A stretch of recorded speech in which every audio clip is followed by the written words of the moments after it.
Hello, good afternoon everyone. मेरी आवाज आ रही है?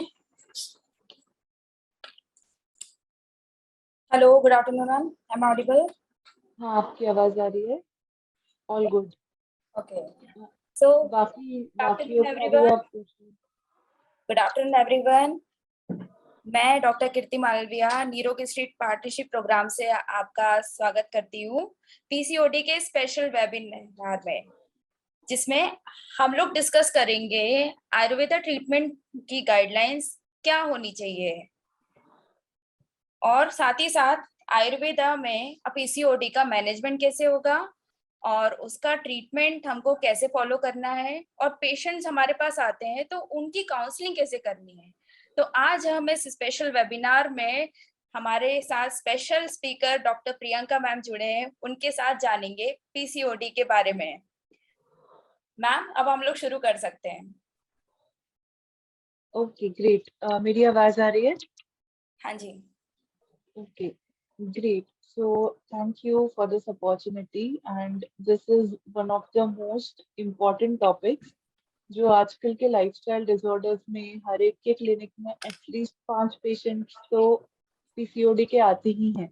और बहुत लोगों को पीसीओडी के पेशेंट को डायग्नोज कैसे करना है, उनको क्या टाइप के मेडिसिन देने हैं, उनका काउंसलिंग क्या करना है, ये सारी चीजें हमारी कंप्लीटली उनके उनको नहीं पहुंचती हैं। और इसी वजह से हम पूरी तरह पीसीओडी की चिकित्सा नहीं कर पाते हैं, या तो 100% रिवर्सल जिसको हम कहते हैं वो हमसे नहीं हो पाता। तो ऐसे कौन से पॉइंट्स है जो हमारे रह जाते हैं, या ऐसे कौन से पॉइंट्स है जो हम राइटली डायग्नोज नहीं कर पाते हैं। तो इस सब के लिए today we will be discussing about PCOD. इसका मॉडर्न के साथ कैसे रिलेट करना है ये भी हम इसी वेबिनार में थोड़ा सा समझेंगे। So I will just share my screen. Screen visible है?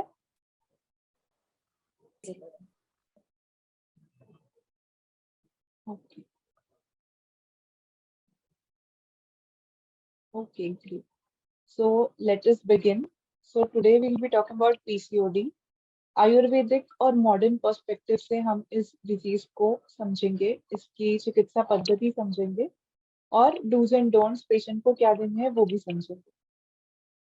सो starting, everyone knows PCOD, PCOS, ये नाम सबको ही बहुत कॉमनली पता है। This is something which is 10 reproductive age की वुमेन होगी तो उसमें से 2 लोगों को तो डेफिनेटली पीसीओडी की बीमारी होगी ही। तो पीसीओडी क्या है, और बेसिक क्वेश्चन, पीसीओडी और पीसीओएस क्या ये दोनों अलग चीजें हैं या ये एक ही चीज है?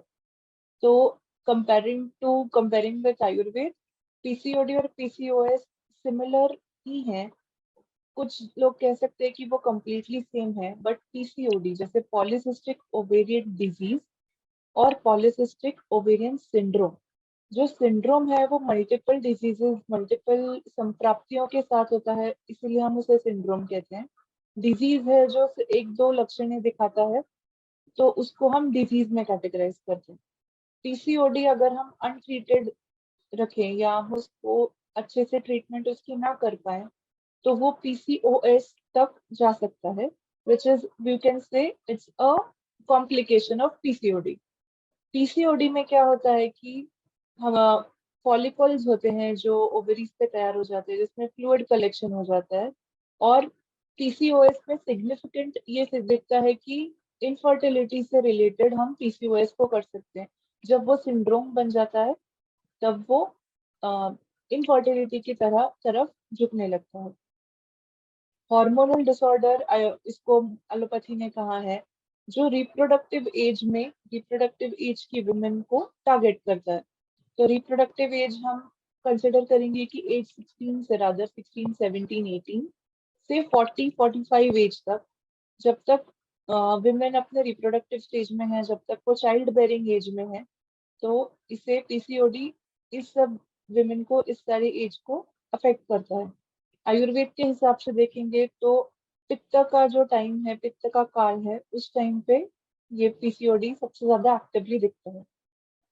एलोपैथी में इसको सिग्निफिकेंटली कहा है कि इट हैज एक्सेस में hormone, that is androgen, और irregular duration of menstrual flow. मतलब अगर हमारी 28 डेज की आइडियल साइकिल है, 28 to 35 डेज की, तो इसमें ये जो साइकिल है वो इसकी ड्यूरेशन बढ़ जाती है. तो this cycle may be more than 28 30 days, maybe it can go up to 60 65 70 days also, जिससे हम कहते हैं कि पीरियड्स ना आने. आयुर्वेद ने इसके बारे में क्या डिस्क्राइब किया है? How has Ayurveda describe PCOD? तो let me go to this. Ayurveda में हमें योनि व्यापद, ये बहुत सारे कंसेप्ट पता है. अलग अलग टाइप की योनि व्यापद अलग अलग आचार्यों ने एक्सप्लेन किए हैं. हर अब इसमें से एग्जैक्टली कौन सा योनि व्यापद हम पीसीओडी के साथ कोरिलेट कर सकते हैं, that is a different question, क्योंकि हर एक बार पीसीओडी में एलोपैथी के हिसाब से उसके सिमिलर एक या दो ही टाइप के हिसाब से वो कंसिडर करते हैं, जिसमें बहुत ज्यादा मेंस्ट्रुअल ब्लीडिंग होता है या तो किसमें होता ही नहीं है. बट आयुर्वेद में योनि व्यापद इतने डिटेल में डिस्क्राइब किए गए हैं कि हम उसमें से बहुत सारे योनि व्यापद को कंबाइन करके पीसीओडी के लक्षणों में देख सकते हैं. जैसे कि फॉर एग्जाम्पल हम आयुर्वेदिक व्यू अगर देखें तो वंध्या योनि बताई गई है इसमें, और अपार्ट फ्रॉम दैट अरजस का योनि व्यापक बताया गया है. इन दोनों में आर्तव क्षय ये सिम्टम दिखता है. इसको हम कंप्लीटली आर्तव क्षय को हम कंप्लीटली पीसीओडी नहीं कहेंगे, हम उसको एक पीसीओडी का सिम्टम कहेंगे. तो ये दोनों अगर आप योनि व्यापक कंसिडर करें तो ये कंप्लीटली पीसीओडी को रिप्रेजेंट नहीं करते हैं, बट ये पीसीओडी के कुछ सिम्टम्स को डेफिनेटली रिप्रेजेंट करते हैं. मेनली आयुर्वेद में क्या हमें दिखता है कि गर्भाशय जो है, जो एक वात का स्थान है, सबसे ज्यादा वहां पर अपान वायु का काम होता है. तो इस केस में अपान वायु की उस वात स्थान पे दृष्टि हो जाती है. तो अपान वायु की दृष्टि होने की वजह से हमें ओवरीज पे सिस्ट मतलब स्त्री बीज पे ग्रंथि दिखाई देते हैं. और अपार्ट फ्रॉम दैट अगर हम सिर्फ पीसीओडी को कंसिडर करें तो आर्तव क्षय जो ये एक सिम्टम है जिसमें पित्त और कफ दोष भी उतने ही एक्टिवली पार्टिसिपेट करते हैं. उसी के साथ कौन से दुष्य और कौन से स्त्रोतस ये इन्वॉल्व हैं, तो अगर हम देख सकते हैं मेद धातु है, शुक्र है, आर्तव है, रस है, ये डिटेल में हम आगे एक्सप्लेन करेंगे. But in the mean time ये ओवरव्यू है आयुर्वेद के हिसाब से. उसी के साथ आम एक बहुत बड़ा फैक्टर है जो पीसीओडी में इम्पोर्टेंट है. योनि व्यापद में और एक योनि व्यापद हमें पता है कि लोहिताक्षय एक है जो जिसमें वात और पित्त दोष जो है, जिसकी वजह से रजक क्षीणता दिखती है. Rajak kshinata is one of the prominent problems or prominent lakshan which is seen even in modern medicine. They have considered this into PCOD. तो इसमें दो चीजें हैं. आर्तव तो पूरी क्षय हो जाता है, मतलब absence of आर्तव is also seen, absence of flow is also seen, scanty menses जिसको हम कह सकते हैं. और रजक क्षीणता मतलब जो रज है जिसकी नॉर्मल क्वालिटी है, उसकी नॉर्मल क्वालिटी में भी क्षय हो गया है. उसकी वजह से हमें बर्निंग सेंसेशन या फिर डिसकलरेशन, अलग अलग टाइप का कलर दिखता है फ्लो का. तो ये सारी चीजें भी आप पेशेंट से अगर जब आप केस हिस्ट्री लेते हैं, डिटेल में डिस्कशन करते हैं, तो आप ये सारी चीजें पूछ सकते हैं, जिससे आपको ये समझ आएगा कि एग्जैक्टली पीसीओडी या फिर एग्जैक्टली जो भी क्षय दिख रहा है आर्तव का वो कैसा है, आप उसको कैटेगराइज करके उस हिसाब से मेडिसिन दे सकते हैं. Then there are most important factors जो कि आयुर्वेद ने मेंशन किए हैं. कश्यप संहिता में कश्यप ने जो हमें बताया है कि पुष्पग्नि जातहारिणी जो एक योनि व्यापद है, उसको अगर हम कोरिलेट करें पीसीओडी के पीसीओएस के करंट क्लिनिकल फीचर्स के साथ, तो वो हमें बहुत सिमिलर दिखाई देते हैं. जिससे सबसे कॉमन है कि अनओव्यूलेटरी साइकिल, जिसमें पीरियड्स आते ही नहीं है, फ्लो आता ही नहीं है, स्कैंटी मेंसेस भी नहीं, उसको एब्सेंस ऑफ मेंसेस ही कह सकते हैं. वो सबसे कॉमन लक्षण है इवन मॉडर्न मेडिसिन में और इवन इन दिस योनि व्यापक.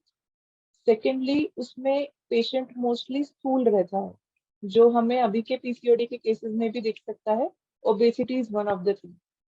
लोमाश गंडा मतलब जो कि फेस और है, फेस पे जो हेयर ग्रोथ ज्यादा हुई है, it's not just about that कि फेस पे ही है, कुछ फीमेल्स को बैक पे भी हेयर ग्रोथ दिखाई देती है।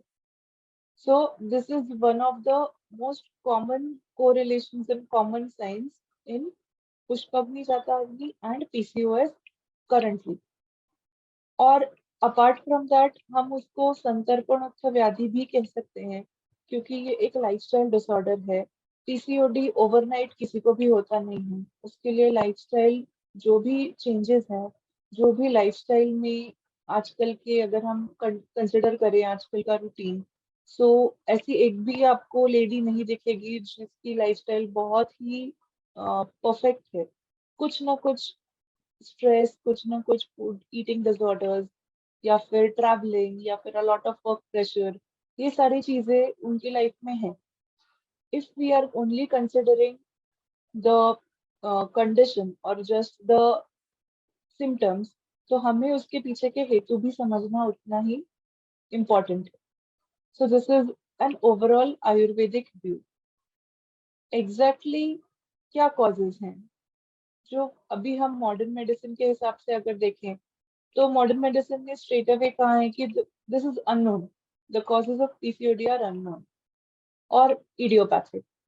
ऐसा भी कहते हैं कि जेनेटिक अगर हिस्ट्री है, किसी की मदर को पीसीओडी के इश्यूज हैं, कंसीव होने में प्रॉब्लम हुए हैं, तो मे और may not be there, her daughter may end up having the same problem. Hormonal imbalance is one of the most common causes for PCOD. And with that, obesity, insulin resistance is also an add-on cause for this. Ayurveda ने क्या कहा है? अपान की दृष्टि है, रस, रक्त और आर्तव की भी दृष्टि है। आम बहुत ज्यादा बढ़ गया है जिसकी वजह से स्रोतस का अवरोध होता है। सो ये आयुर्वेद का होलिस्टिक व्यू है, apart from allopathy.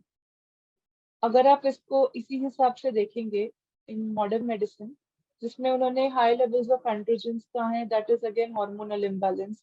High levels of insulin and obesity, it again goes to the work of pancreas as well as your hormones. Low grade inflammation, inflammation को हम पीसीओडी के लिए आम से कोरिलेट कर सकते हैं।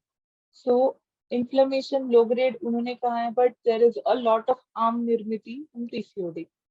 And hereditary, yes, of course, these are the factors which are commonly seen which cause PCOD or PCOS. तो अगर हम कुछ की पॉइंट्स पे ध्यान दें, आयुर्वेद के निदान की पद्धति पे ध्यान दें, तो हम क्या देख सकते हैं? दोषों की क्या, दोष कैसे दृष्टि हुई है, मतलब पीसीओएस में आपको स्पेसिफिकली क्या ऑब्जर्व करते हैं? तो त्रिदोष जो है हमारे, वात, पित्त और कफ, इनके जो प्रकार हैं उसकी दृष्टि हम ज्यादा से ज्यादा देख सकते हैं। सबसे ज्यादा अपान की दृष्टि होती है, फिर व्यान की और समान की। अगर आप इसको इमेजिन करें, तो वात मतलब अपान वायु का काम है कि इवैक्यूएशन ऑफ आर्तव, आर्तव को निकालना, मेंसेस को फ्लो में लाना, ये अपान का काम है। तो वो जब दुष्ट हो जाता है तो of course there are no menses.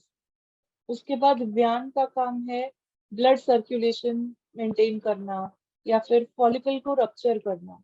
अगर व्यान ठीक से काम नहीं कर रहा है तो फॉलिकल रप्चर नहीं होगा, रप्चर नहीं होगा तो मेंसेस नहीं होंगे। सिमिलरली इफ यू सी समान, आप इवन क्लेदक कफ भी देखेंगे, समान वायु, क्लेदक कफ और पाचक पित्त। अगर आप ये तीनों कंसिडर करेंगे, इन तीनों का काम है कि आम जो तैयार हो रहा है उसको कम करना। बट अगर ये तीनों ही दुष्ट हो गए हैं, तो आप इमेजिन कीजिए कि आम की निर्मिति, इन्फ्लेमेशन की निर्मिति, टॉक्सिन्स की निर्मिति कितनी ज्यादा होगी, और इन तीनों की वजह से स्त्रोतोरोध भी कितना ज्यादा होगा। So this is one of the most important things to be considered for PCOS. भ्राजक पित्त अगर आप कंसिडर करेंगे, तो उसका सबसे इम्पोर्टेंट काम है स्किन के लिए। तो स्किन पे एक्ने होना, या फिर डार्क स्पॉट्स तैयार होना। सो ये सारी चीजें आपको इस पित्त की दृष्टि की वजह से ऑब्जर्व आप कर सकते हैं। Same when it comes to srotas, स्रोतस में क्या दृष्टि आपको दिखाई देती है? तो ये 5 स्रोतस हैं जो सबसे ज्यादा इसमें इन्वॉल्व है। रस, रक्त, मांस, मेद, अस्थि। अगर आप ये तीनों कंसिडर, पांचों कंसिडर करेंगे तो सबसे ज्यादा दृष्टि आपको रसव स्रोतस की ही दिखती है। बिकॉज रसव स्रोतस की दृष्टि की वजह से आपको सबसे ज्यादा कॉमनली दिखेगा ओबेसिटी, वेट फ्लक्चुएशन होगा, इंसुलिन रेजिस्टेंस होगा, फिर आपका अग्नि मांद्य सबसे ज्यादा रसव दृष्टि की वजह से ही होगा। This is really very important. रसव स्रोतस का करेक्शन करना is the key guideline for PCOS. उसके बाद रक्तव, मांसव, मेदव और अस्थिव ये थोड़ा सेकंड स्टेज में आपको दिखते हैं। मतलब इनके जो लक्षण है, दूसरे लक्षण, ये आपको इनिशियली नहीं, सेकंड स्टेज में ज्यादा दिखते हैं। रक्तव में आपको एक्ने दिखेंगे, डार्क स्किन दिखेगी, डार्क पैचेस दिखेंगे, मोस्टली ऑन द नेक और अंडर आर्म्स। तो ये बहुत बहुत कॉमनली दिखता है। रसवा में एक और पॉइंट मैं ऐड करना चाहूंगी कि जब हार्मोनल इम्बैलेंस है वो सबसे ज्यादा रसवा की दृष्टि में ही आपको दिखता है। आप जैसे कि एक्सेसिव ग्लूकोज है, जिसका मेटाबॉलिज्म ठीक से नहीं हो पाता है, कॉर्टिसोल प्रोडक्शन ज्यादा हो जाता है। तो all those things are because of रसवा दृष्टि। रक्तवाह जैसे अभी बताया, स्किन के लिए सबसे ज्यादा प्रॉब्लम में ही तैयार हो जाती है। प्लस रक्तवाह का दृष्टि होना आर्तव के निर्माण में भी प्रॉब्लम तैयार कर देता है। मांसवाह की, अगर मांसवाह सूत्र के बारे में बात करेंगे तो ये एग्जैक्टली रीजन है कि सिस्ट मतलब फॉलिकल ग्रंथि जो तैयार होती है, दैट इज बिकॉज ऑफ मांसवाह स्रोतस दृष्टि। मेदोह और अस्थिवाह भी थोड़े लेटर स्टेज में आते हैं। मेदोह की वजह से आप देख ही सकते हैं कि अग्निमांद्य दिखता है, वेट गेन दिखता है, fat gain, fat deposition on stomach, thighs, ये ज्यादा दिखता है। और अस्थिवाह की दृष्टि की वजह से आपको हेयर और बोन्स, ये दोनों चीजें बहुत कॉमनली प्रॉब्लम्स दिखते हैं। मोस्टली पीसीओडी के जो पेशेंट्स है वो आपके पास जो कंप्लेंट लेके आते हैं, दैट इज विटामिन डी कम है, बोन्स में से आवाज आ रही है, हेयर फॉल बहुत हो रहा है, बाल बहुत जल्दी टूट रहे हैं। दिस इज बिकॉज ऑफ अस्थिवाह स्रोतस दृष्टि। So these are the key points which you should actually keep in mind when you diagnose a patient for PCOD, PCOS, क्योंकि इसमें से बहुत अलग अलग टाइप के आपको लक्षण दिखेंगे। तो आप उसके हिसाब से कौन सा स्रोतस ज्यादा प्रॉब्लम में है तो उसकी आप चिकित्सा, उसके हिसाब से आप मेडिसिन, और उसी हिसाब से आप दोषों को भी अगर ऑब्जर्व करेंगे तो आपको मेडिसिन देना बहुत इजी रहेगा और रिवर्सल बहुत जल्दी होगा। These are common signs and symptoms, clinical features. अगर आप हर एक फीचर, हर एक साइन पढ़ेंगे तो आप इमीडिएटली आपको पता चल जाएगा कि आपका कौन सा स्रोतस उसमें इन्वॉल्व है और कौन सा दोष उसमें इन्वॉल्व है। सो इरेगुलर पीरियड्स आपको बहुत, this is very very common. Basically इसी स्टेज में आपके पास पेशेंट आते हैं कि फ्लो कम हो गया है, तो पीरियड्स आ ही नहीं रहे हैं, या तो पीरियड्स में जो गैप है वो बहुत इरेगुलर है। ऐसा भी हो सकता है कि इरेगुलरली भी रेगुलर पीरियड्स आते हैं, बट बहुत केसेस में 2-3 महीने there is no flow seen. तो ऐसे केसेस में irregular periods with reduced menstrual flow, acne on face and back, it is very very common. Hirsutism में क्या होता है कि आपके फेस पे एक्सेस हेयर ग्रोथ आती है। So for ladies very very commonly scene is on upper lips, on their chin and also on their cheeks, just like a beard. जैसे आपको दाढ़ी वगैरह में इतनी हेयर ग्रोथ दिखती है, उसी टाइप की ग्रोथ आपको कुछ लेडीज में दिख सकती है। Then there is a major issue of stubborn weight. Weight loss ही नहीं कर पाते हैं, वेट बहुत जल्दी गेन हो जाता है बट वेट लॉस नहीं हो पाता। तो ये एक वेट लॉस का प्लेट्यू हिट कर देता है। So this is where the weight issues, weight fluctuation begins. Then you have hair loss, you have male pattern baldness, which is very very common for patients who have thyroid as well. Hypothyroid के patients में ये आपको सबसे ज्यादा, hypothyroid with PCOD के patients में ये आपको बहुत कॉमनली ये कंप्लेंट दिखती है। स्किन का डार्क होना, जिसको हम अकैंथोसिस नाइग्रिकेंस कहते हैं. This is one of the most common symptom which you can see with insulin resistance. जब इंसुलिन का काम ठीक से बॉडी में नहीं हो रहा है, ग्लूकोज का मेटाबॉलाइजेशन ठीक से नहीं हो रहा है, और उसके साथ पीरियड्स नहीं आ रहे हैं, so you can consider this as you have to give medicines which will regulate the sugar levels as well. तो ये आपको प्री डायबिटीज विद पीसीओडी ऐसा आपको कंसिडर करना पड़ेगा इस केस में. इसके साथ ही आपको मानस रुग्ण भी दिखेंगे, जैसे मूड स्विंग्स, एंजाइटी, डिप्रेशन. इसमें और एक है कि नींद नहीं आना, ठीक से नींद नहीं आ रही है सोने का. अगर सो भी गए 8-9 घंटे के लिए, स्टिल उनको लगता है कि they still want to sleep more. So नींद पूरी नहीं हो पाती है. Always you are tired, you have lethargy, you have fatigue, there is no energy. आपको कुछ भी काम करने के लिए कुछ भी एनर्जेटिक नहीं लगता है. Then there is a lot of bloating, there is a lot of flatulence, gas formation हो जाता है. और आपको ब्लोटिंग इनिशियली, जैसे हम कहते हैं पीएमएस के साइंस हैं, तो उसमें भी दिखता है. बट ब्लोटिंग और flatulence is very common, and constipation. So जैसे कि अभी हमने बताया, अपान की तो दृष्टि है ही, उसका और एक कारण है कि कॉन्स्टिपेशन भी उसी की वजह से हो सकता है. So these are all clinical features, ये आपको ओपीडी में बहुत कॉमनली दिखेंगे. आयुर्वेद के हिसाब से आप डायग्नोस करें, अगर आप उस हिसाब से सोचें, तो निदान पंचक बहुत इसमें आपको हेल्प करता है. जो आपके हेतु हैं, वो आपको हर एक पेशेंट के अलग अलग आप ऑब्जर्व कर सकते हैं.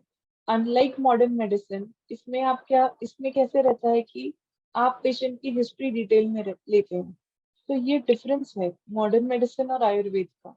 जब आप आयुर्वेद के हिसाब से डिटेल में हिस्ट्री लेते हैं, तो आपको एग्जैक्ट आहार विहार के हेतु आप पता कर सकते हैं. करेक्ट. जिसमें आप पूर्व रूप, रूप संप्राप्ति, जब आपको हेतु पता चल जाते हैं, तो आपका half of the problem is solve right there. तो आप उसी को निदान परिवर्जन में इंक्लूड कर सकते हैं, जो आपका फर्स्ट लाइन ऑफ ट्रीटमेंट बन जाता है.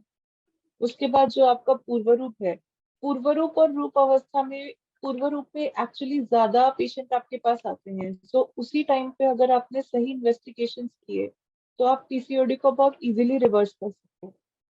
अगर फॉर एग्जाम्पल, अगर आपके पास कोई पेशेंट आती है who is may be 25-26 years old, जिसको अभी अभी 4 महीने में मेंस्ट्रुअल इरेगुलरिटी लग रही है, कि पीरियड्स थोड़े से डिलेड हैं, उनका 4 महीने 4-5 महीने में थोड़ा सा वेट बढ़ा है, स्किन थोड़ी खराब हो रही है, तो आप उसी वक्त आप उस पेशेंट को सोनोग्राफी एडवाइस कर सकते हैं. आपको बाकी के ब्लड टेस्ट उस टाइम करने की कोई जरूरत नहीं है, बट आप एक सोनोग्राफी डेफिनेटली एडवाइस कर सकते हैं. यूएसजी एब्डोमेन पेल्विस से आपको यूट्रस का साइज, ओवरीज का साइज, सिस्ट प्रेजेंट है या नहीं, ये सारी चीजें आपको उसी वक्त समझ आ जाएंगी. तो आप पूर्व रूप अवस्था में ही जब कोई ग्रंथि फॉर्मेशन दिख रहा है, तो आप चिकित्सा स्टार्ट कर सकते हैं. जो रूप अवस्था है, इसमें टिपिकली स्कैंटी मेंसेस की कंप्लेंट लेके ही आपके पास पेशेंट आते हैं. और उसी टाइम आप, और मोस्टली उस टाइम तक उन्होंने सोनोग्राफी की हुई होती है.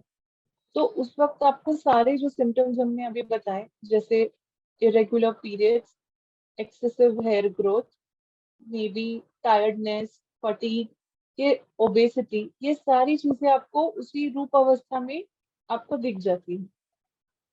इस वक्त, इस टाइम में आपका next step would be to understand the exact samprapti. आप क्या उस वक्त कौन से दोष ज्यादा इन्वॉल्व है, कौन से दूसरे ज्यादा इन्वॉल्व है, कौन सा स्रोतस है, उस हिसाब से आप उसी वक्त मेडिसिन स्टार्ट कर सकते हैं, which will give a better result even in group अवस्था.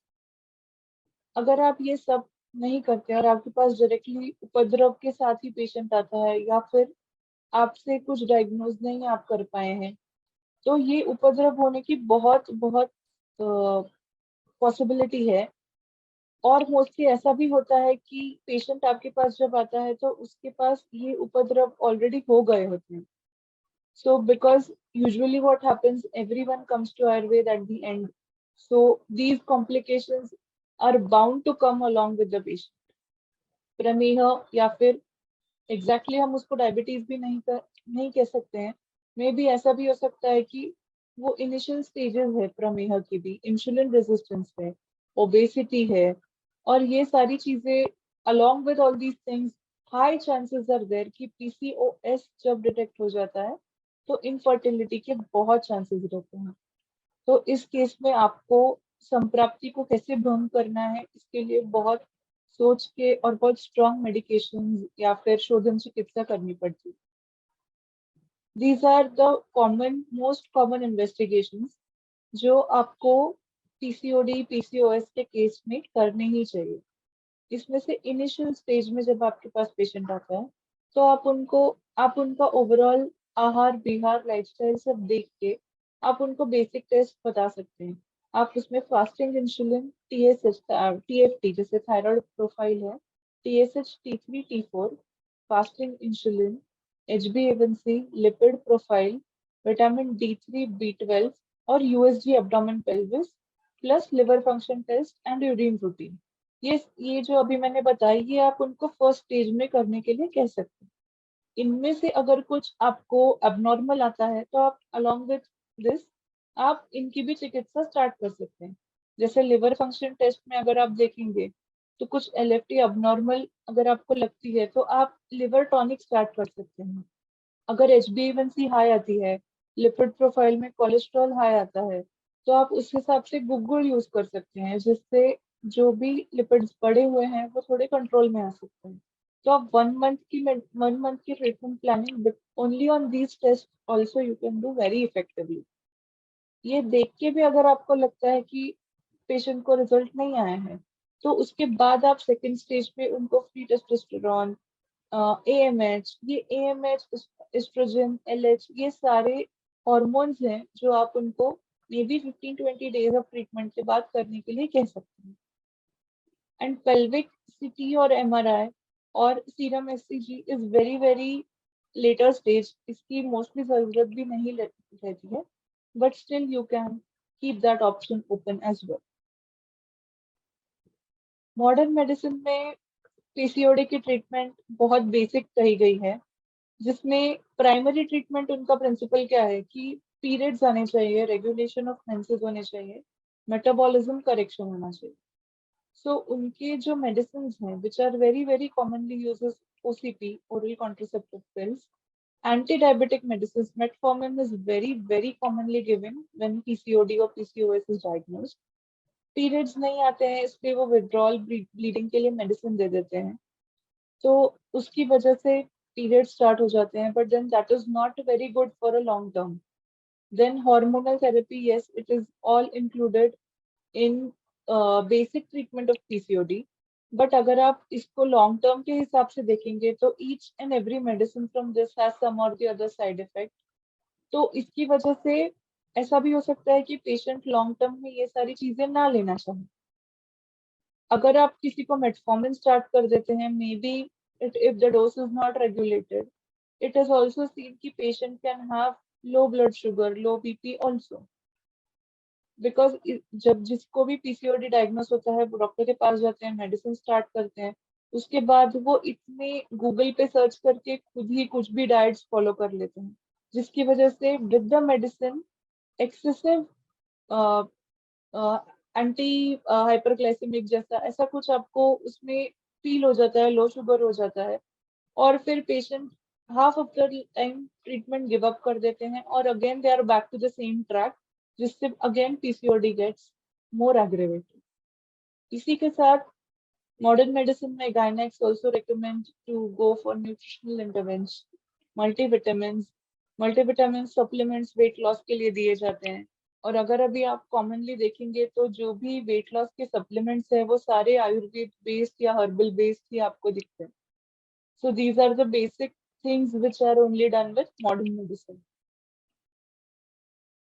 आयुर्वेद में चिकित्सा क्या बताई है? आयुर्वेद ने बहुत डेप्थ में इसका स्टडी किया है। आयुर्वेद में आपको एग्जैक्टली पीसीओडी इस नाम से कोई भी डिजीज दिखेगा नहीं, आप कितना भी सर्च कीजिए आपको बिल्कुल नहीं दिखेगा, बट आपको अलग अलग टाइप के योनि व्यापक दिखेंगे।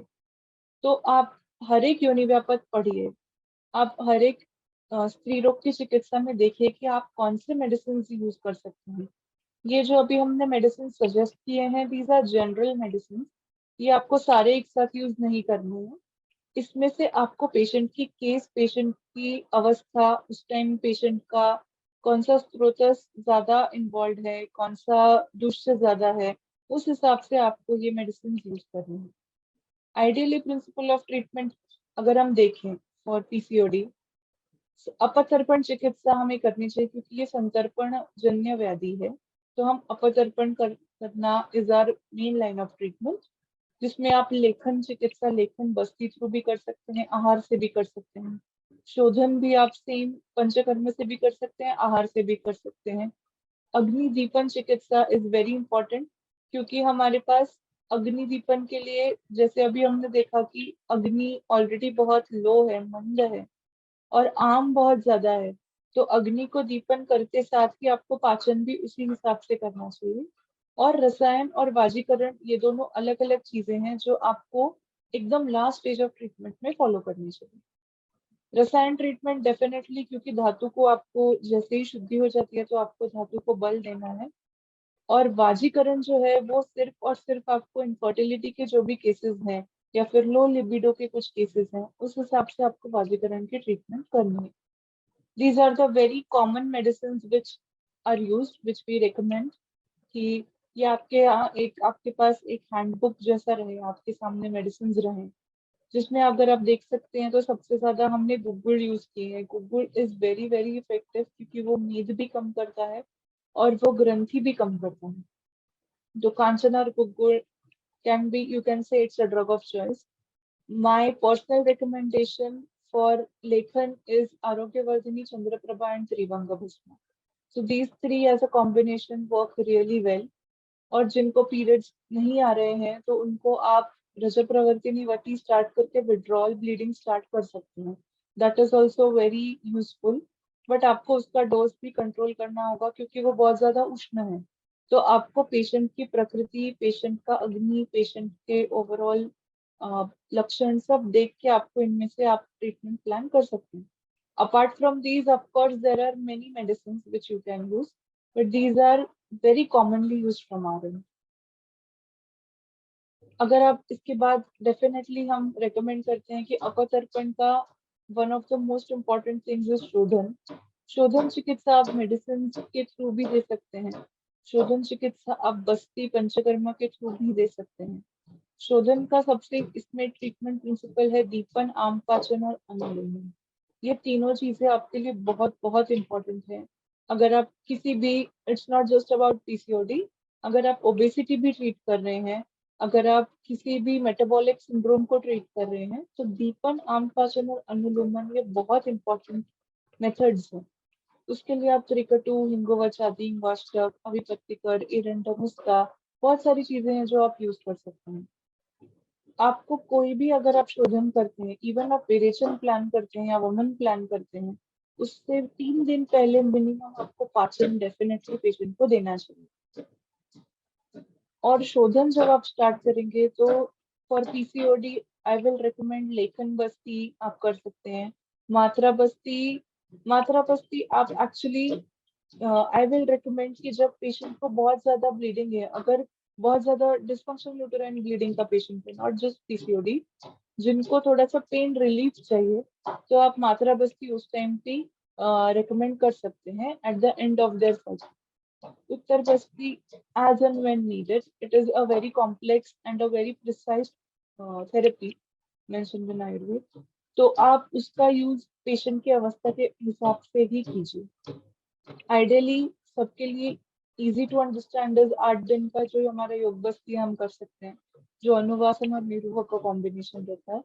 अनुवासन के लिए आप सहचर तिल तेल या नारायण तेल भी यूज कर सकते हैं, और निरूह के लिए आप त्रिफला, दशमूल और रासना एरंडे यूज कर सकते हैं। ये तीनों वात का काम बहुत अच्छा करते हैं और जिससे आपका अपान वायु का काम बहुत बहुत इजी और नॉर्मल रिस्टोर हो जाता है। पथ्य पथ्य अगर आप देखेंगे तो पथ्य पथ्य बहुत सिंपल है। Diet and lifestyle is very very important when it comes to any metabolic disorder और any, for example PCOD only. अभी अपर तर्पण अगर आपको करना है तो आपको जो अभी उनका कैलोरी इनटेक है उसको आपको कम करना चाहिए। But it's not just about reducing calories, उसके साथ आपको मतलब जैसे हम देखते हैं कि मॉडर्न न्यूट्रिशन में भी यही है कि आपका दिन भर का कैलोरी काउंटिंग उसमें होता है। उसके बाद आपको उस हिसाब से कैलोरीज कैलकुलेट करके कम कैलोरीज का खाना देते हैं और आपको थोड़ा सा मूवमेंट और एक्सरसाइजेस बताए जाते हैं। बट इस सब में हम अगर कंसिडर करें तो एलोपैथी या मॉडर्न न्यूट्रिशन अग्नि का कोई विचार करता नहीं है। Agni is really really important even when we are giving diet and lifestyle advice. अगर आप बहुत कॉमनली देखेंगे तो मॉडर्न मेडिसिन में for those who are obese या दोज हु हैव पीसीओडी, वो उनको रिकमेंड करते हैं कि आप लंच या डिनर में सिर्फ सैलड खाएं। और एग्जैक्टली उल्टा हम रिकमेंड करते हैं कि हम उनको कोई भी कच्चा या ना पका हुआ रॉ फूड नहीं बताते हैं। जिसका अग्नि वीक है वो कच्चा सैलड नहीं डाइजेस्ट कर पाएगा।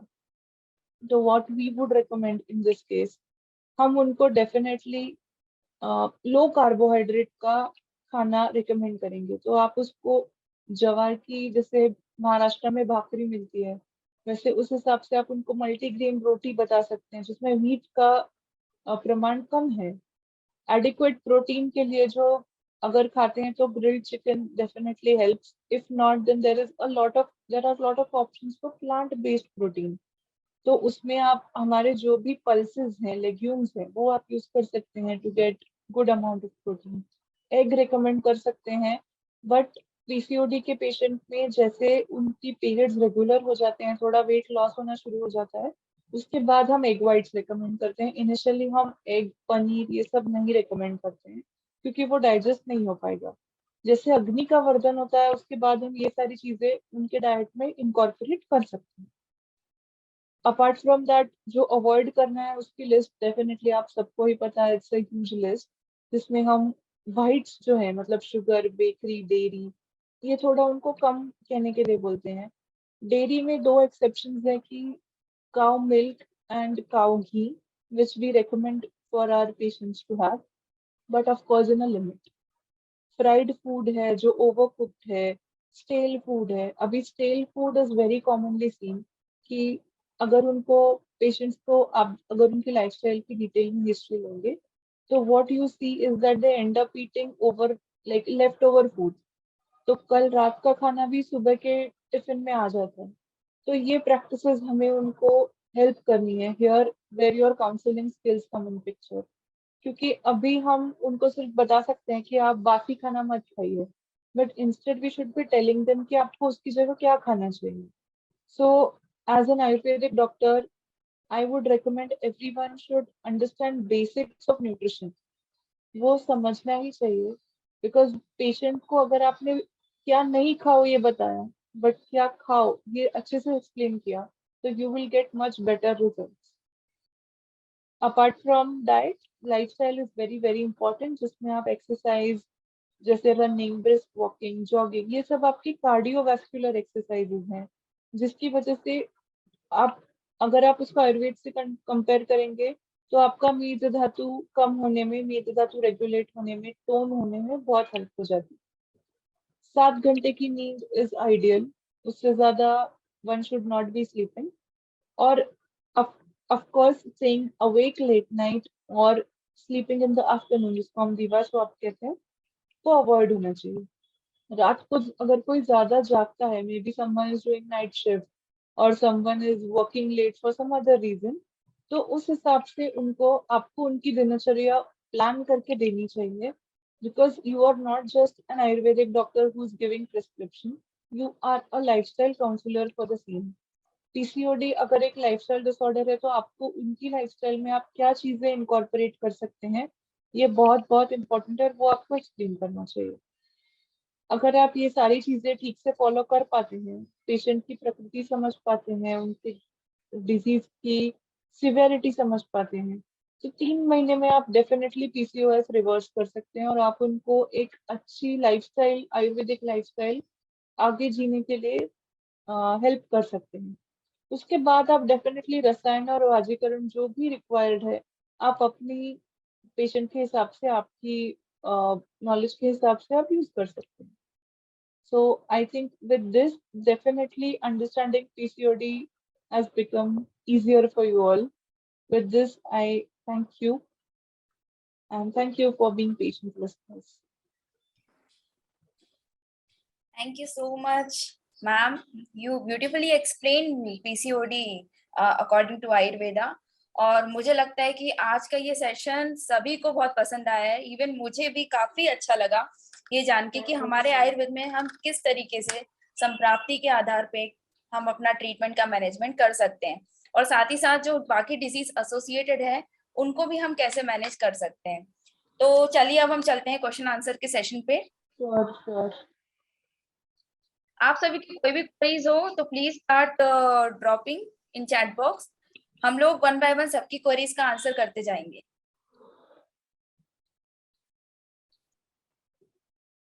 Someone asking what will be the best treatment for infertility with stula PCOD and scanty periods. Ma'am, so I am going to read one by one questions. Okay. Yes, please do. So yeah, the first question is 24-year-old unmarried female has senti and delayed periods. In USG, everything was normal. This is happening from last 2 years. Patient is lean. Patient is lean. Yeah. Okay. And scanty periods. Yeah. Okay. So आप दशमूल use करके देखिए. दशमूल is very very useful. जो जैसे अभी हमने discuss किया कि अपान वायु की इधर यहाँ पर दृष्टि दिख रही हो, तो इस टाइम में आप like blindly you can go for drug of choice would be Dashmool. Apart from that, case अगर डिटेल में अगर डिस्कस करना है तो please connect with me one-on-one. I'll help you out. Okay. Now, next question is, okay. I think Dr. Nupur, same question is repeated. Let me just check out. Okay. Next question. Suggest treatment in case of amenorrhea due to dermoid ovarian cyst. Okay. Okay. Dermoid ovarian cyst. Okay. Age क्या है patient? She just dropped this message. Dr. Shalini ma'am, can you please drop again with age and history of patient? Okay, I think let's do one thing. Instead of discussing each and every case here, हम लोग एक questionnaire बना के इनको भेज देते हैं. या फिर let me do one thing. I'm sharing my email address with you.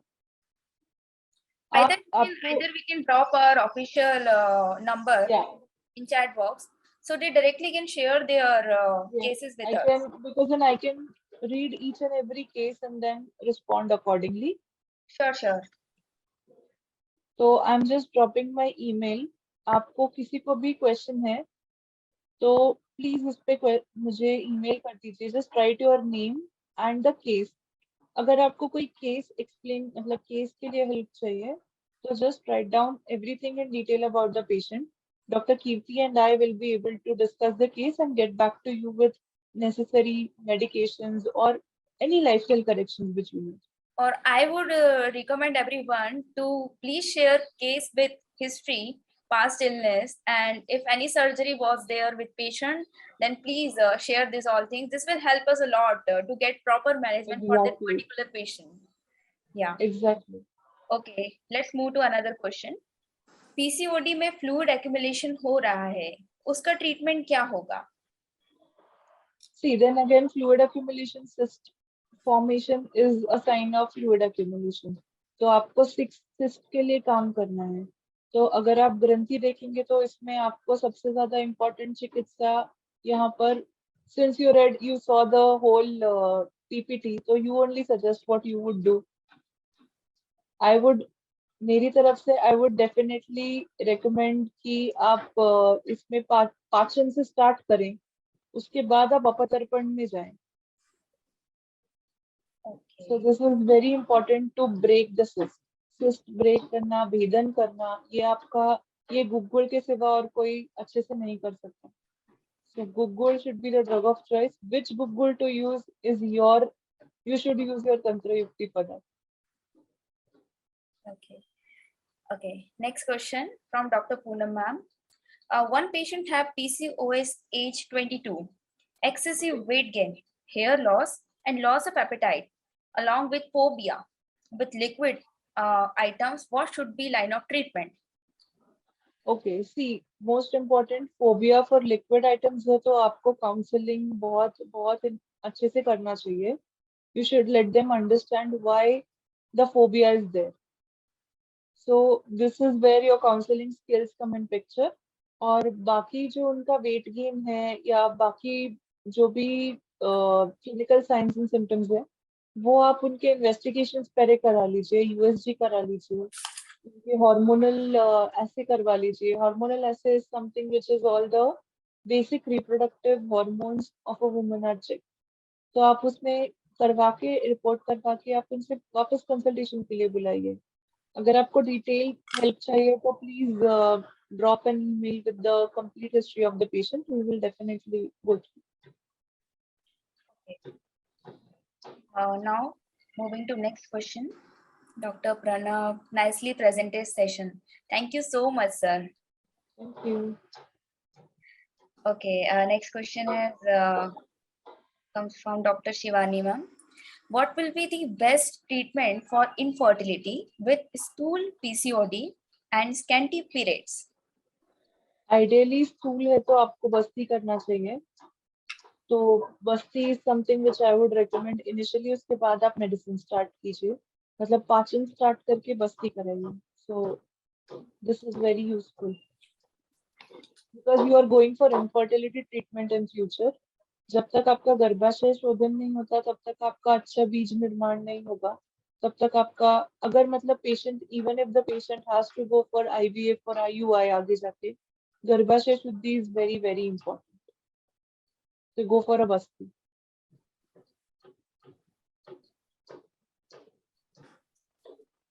Dr. Megha, truly knowledgeable. Thank you, ma'am. Dr. Kundan, thank you. Very nice presentation. Everyone is appreciating. Well, most of the doctors are So good appreciating. that you all could get a chance to understand basics about PCOD. At least अब आपके clinic में जो भी patient आएगा PCOD का आपके लिए 10 minutes में आप डायग्नोस तो कर ही पाएंगे. And you will know the line of treatment. We will be sharing this Yeah. document also with you. Someone is asking Uttar Basti. Ideally, you should start with normal Basti, अपना योग बस्ती. उसके बाद अगर needed हो तो आप उत्तर बस्ती के बारे में सोच सकते हैं. Okay. Next question. That how to reduce facial hair due to PCOS? Okay so patient hair एकदम से रिड्यूस आपका नहीं होगा. उसके लिए आपको पहले तो उनका हार्मोनल करेक्शन करना पड़ेगा. बट अभी जो उनका हेयर है और whatever hair they are having there are a lot of लेप and scrubs which are in our Ayurveda. So looking knowing the history and prakriti of the patient, I will be able to recommend those to you. But usually हम charcoal वगैरह का जो scrub है या फिर for example हम even charcoal के साथ रोज वाटर मिक्स करके भी हम बता सकते हैं. उससे भी थोड़ा स्क्रब करके इट्स यूजफुल. उपटन आप यूज कर सकते हैं. उपटन फुल बॉडी स्क्रब के लिए भी आप रेकमेंड कर सकते हैं. So that will be helpful for reducing hair. जो आगे जाके हेयर ग्रोथ होगी उसके लिए वो डेफिनेटली हेल्पफुल रहेगा. All right. Moving to next question. Okay, Dr. Beena ma'am is appreciating. Very well expressed. Thank you so much, ma'am. Good. Yeah, we will be sharing the email. Thank you for your appreciation and I hope it is all useful to you because ये तो सबसे ज़्यादा common disorder है. Next question we are having Dashmul, Arisht or Quat. Okay, I'm not getting. Okay, this I think this was for someone I recommended दशमूल लेने के लिए. So patient अगर आपका patient lean है तो आप उसको दशमूल अरिष्ट दे सकते हैं. So ideally दशमूल अरिष्ट के लिए आपको 2 tablespoons of the medicine and 4 tablespoons of water ऐसे मिक्स करके dilute करके देना है अपान काल में. Moving to next question. Age 36, intramural fibroids 15x14 and post intramural fibroids. Okay. Just please message me.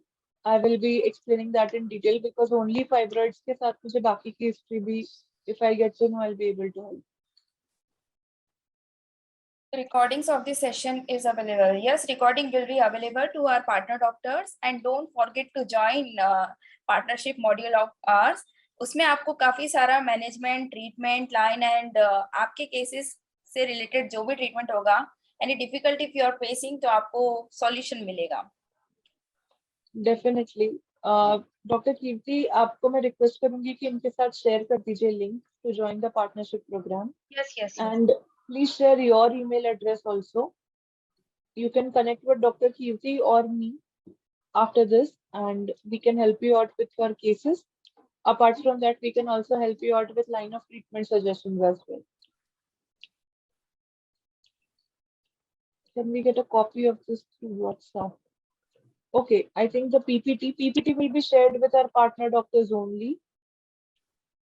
तो हम उनके साथ शेयर करेंगे by tomorrow, and recording of this session of course will be shared with only partner doctors. Any other suggestions for upcoming webinars? अगर आप चाहते हैं next webinar इसी स्त्री रोग या किसी और topic पे हो, तो we would love to know your opinions for that. We are having another question. What should be done if menorrhagia is there? Okay, this is a vague question. और इसके और details कुछ पूछ सकते हैं? Menorrhagia है तो because you have to find the hetu, that is the most important. आपको अगर आपके पास डायरेक्टली मेनोरेजिया का पेशेंट आ गया है, तो आपको पता होना चाहिए कि उनकी लाइफस्टाइल क्या है, what is the reason for that. Stress बहुत ज्यादा है या नहीं, is she eating well or not, does she have any other complications, in past did the patient have any other problems like miscarriage हुआ है, DNC वगैरह कुछ हुआ है. तो ये सारी चीजें आपको पूरी डिटेल हिस्ट्री पता होनी चाहिए, so that you can later on talk about this. Why is this happening?